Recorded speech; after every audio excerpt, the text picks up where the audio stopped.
Now let's say, for example, you want to add a background color to this entire background. Here, I'll click on the section settings, go to backgrounds, and then we can just add a background color to this. So here we have like a, we have a black, right? Looks pretty cool.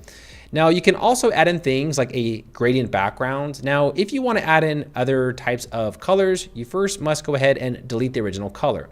So here I'll add in a gradient. So we have like this, we can do like a purple, right? And then also this really cool blue. And then for the gradient type, you can adjust this as something like circular, where it starts from the circle. We have elliptical, and then we have conical. I don't even know how to pronounce this.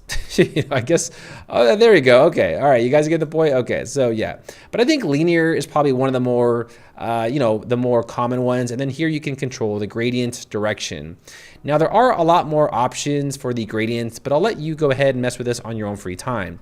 You can also add in a background image. So for those of you who want to add an image, maybe you want to put in like let's just go ahead and put in this dude right here.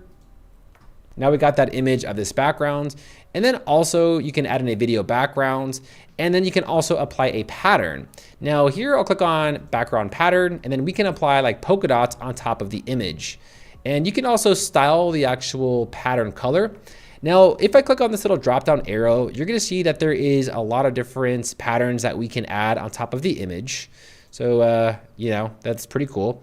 You can also, add in color. You can kind of, transform it. You can flip vertically and so on and so forth. And they have a lot more styling options for this specific pattern style.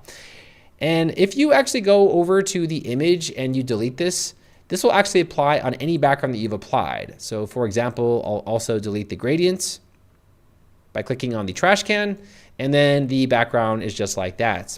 Now also we have background masks. So I'll go ahead and turn off the background pattern, and background masks are actually really unique. So you can actually add some really cool styles.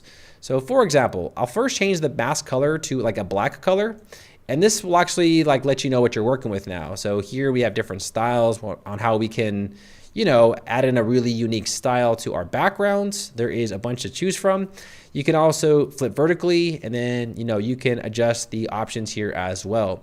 So that is how you can add in a background color and image, and then sort of, get really creative with Divi and add in like a mask with a combination of gradients, images, and so on and so forth. Now, earlier I showed you all that you can basically duplicate columns and sections. Now you can also do this with full-on rows. So over here, I'll click on the duplicate section, and then you'll now see that this entire section was also duplicated. And of course, we can go over here to the section under elements, and we can actually just do it from here as well if you want to go that route, right? So you can do it from either this control, or you can do it from over here. It produces the same exact effect. So I'm going to go ahead and get rid of that. All right, there we go. Okay, and get rid of this one here, and there we go.